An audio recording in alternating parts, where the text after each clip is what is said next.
தமலே உச்சியிலே சிங்காரவேலன் வாழுகிறான்.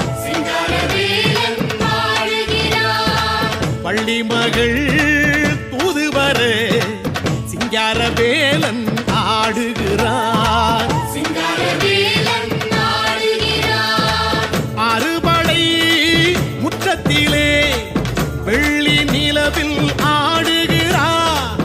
அதிசிவன் ஓடி வந்து பிள்ளை தமிழே பாடுகிறான். மலை மலை அழகா தங்கச்சிலை அழகா ஆடி வரும் முருகா அருள் தரும் முருகா.